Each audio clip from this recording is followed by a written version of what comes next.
ಸಮಾಚಾರವೇನು? ರುಕ್ಮಿಣಿ, ಪಾಂಡವರು 12 ವರ್ಷ ವನವಾಸ, 1 ವರ್ಷ ಅಜ್ಞಾತವಾಸವನ್ನು ಮುಗಿಸಿಕೊಂಡು ಹಸ್ತಿನಾವತಿಗೆ ಹಿಂದಿರುಗಿದರು. ವಿರಾಟನ ಪುತ್ರಿಯಾದ ಉತ್ತರೆಯೊಡನೆ ಅಭಿಮನ್ಯುವಿನ ವಿವಾಹವೂ ಆಯಿತು. ತಮಗೆ ಬರಬೇಕಾದ ಅರ್ಧ ರಾಜ್ಯವನ್ನು ಪುನಃ ಕೊಡುವಂತೆ ಕೇಳಲು ಯುಧಿಷ್ಠರನು ತನ್ನ ಕುಲಪುರೋಹಿತರಾದ ಧೌಮ್ಯರನ್ನು ಸಂಧಿಗಾಗಿ ಕಳುಹಿಸಿದನು.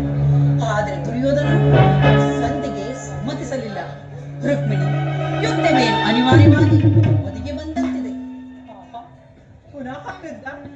ಹಾಗಾದ್ರೆ ನಿಮ್ಮ ವಿಶ್ರಾಂತಿ ದಿನಗಳು ಕಳೆದು ಹೋದು. ಗೋಪಿಕಾ ನೀರ ಕಟಾಕ್ಷ ಚಿತ್ರಿಕೆಯಿಂದ ತೊಯ್ದು ದ್ವಾರಕೆ ಕುಸುಮ ಶಯನದಲ್ಲಿ ಮಲಗಿ ಹರೆ ಮುಚ್ಚಿದ ಕಣ್ಣುಗಳಿಂದ ಅನಂತ ಭೋಗದ ಕಣ ಹಗಲುಗನಸನ್ನು ಕಾಣುವುದು ನಿಮಗಿನ್ನು ಸಾಧ್ಯವಿಲ್ಲ ವಾಸುದೇವ. ಪ್ರಿಯತಮೆ, ಲೋಕ ಸೇವೆಯ ಹರಕೆಯನ್ನು ಹೊತ್ತಾಗಲೇ ನನ್ನ ವಿಶ್ರಾಂತಿಯು ಕೊನೆಗೊಂಡಿತು. ನಾನು ಅದಕ್ಕಾಗಿ ಚಿಂತಿಸುತ್ತಿಲ್ಲ. ಹಾಗಾದರೆ ಈ ಪ್ರಸನ್ನವಾದ ಮುಖಭಂಗಿ ಏಕೆ? ಯುದ್ಧದ ಸಮಾಚಾರವನ್ನು ಕೇಳಿದರೆ ವೀರ ಹೃದಯ ನರ್ತಿಸುವುದು. 7 ಶಿಶುಪಾಲಾದಿ ದಾನವರನ್ನು ಸಂಬಂಧಿಸಿದ ಈ ನಿನ್ನ ಚಕ್ರದ ತುಟಿಯು ಪುನಃ ಜಾಗೃತವಾಗಲಿ. ರುಕ್ಮಿಣಿ, ಯುದ್ಧವೇನು ಅನಿವಾರ್ಯವಾಗಿ ಒದಗಿ ಬಂದಂತಿದೆ. ಆದರೆ ಈ ಯುದ್ಧದಲ್ಲಿ ನಿನ್ನ ಪತಿಯು ನಿರಸ್ತ್ರನು. ಆಯುಧಗಳನ್ನು ಧರಿಸಿ ಯಾರ ಪಕ್ಷವಾಗಿಯೂ ಕಾದಾಡುವುದಿಲ್ಲವೆಂದು ಪ್ರತಿಜ್ಞೆ ಮಾಡಿರುವೆನು.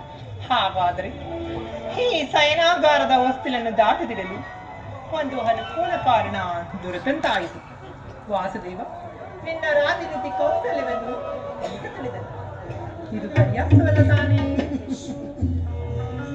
ಇದು ಪರಿಹಾಸ್ಯವಲ್ಲ ರುಕ್ಮಿಣಿ. ಗೋಪಿಕಾಂಗನರಿಂದ ಪರಿವೇಷಿತನಾಗಿ ಮಧುರ ವೇಣು ಗಾನದಿಂದ ವಿಶ್ವ ಸೃಷ್ಟಿಯನ್ನೇ ನೆಲೆಸಿದ ಲಲಿತ ಕೃಷ್ಣನ ಮಧುರ ರೂಪವನ್ನು ಜನರೀಗ ನೋಡಿಯೇ ಇಲ್ಲ.